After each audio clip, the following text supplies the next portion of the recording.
our life, our prosperity, puts our future at risk. As glaciers melt, sea levels rise, and extreme weather events occur ever more frequently, we face a simple choice. We can act now or regret it later. With the Paris Agreement, we pledged to tackle global warming collectively. But the steps we've taken since have proven insufficient. Scientists tell us that under current policies, the consequences of climate change for the environment and the world's population will be catastrophic.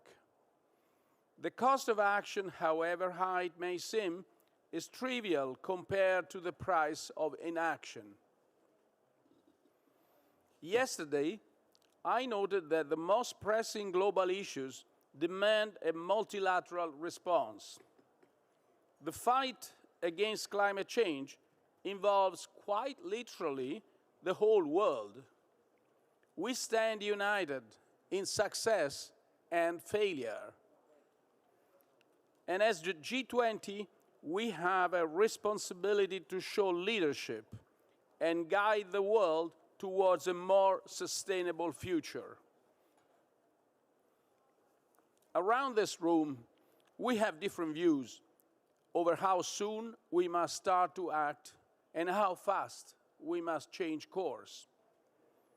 Emerging economies resent how much rich countries have polluted in the past and demand financial help to support them in this transition.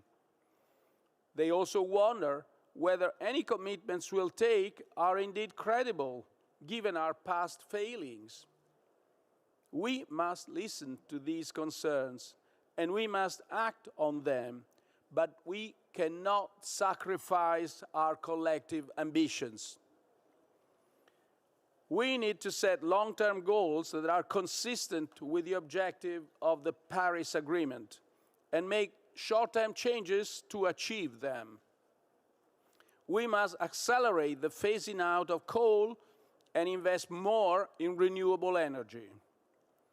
We also need to make sure to use available resources wisely, which means that we should become able to adapt our technologies and also our lifestyles to this new world.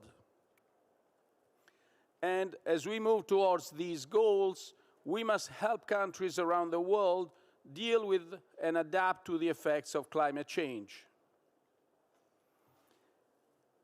The decisions we make today will have a direct impact on the success of the Glasgow summit and ultimately on our ability to tackle the climate crisis. But the COP26 must signal the start of a permanent campaign. Every year, we should ask ourselves if we have done enough to change course, and if future generations will look back at us with gratitude or with resentment. Let me open now the discussion, and I suggest we contain our interventions within 3 minutes. It's now my pleasure to leave the floor to King Salman bin Abdulaziz Al Saud of Saudi Arabia, and he will intervene with a video. Thank you.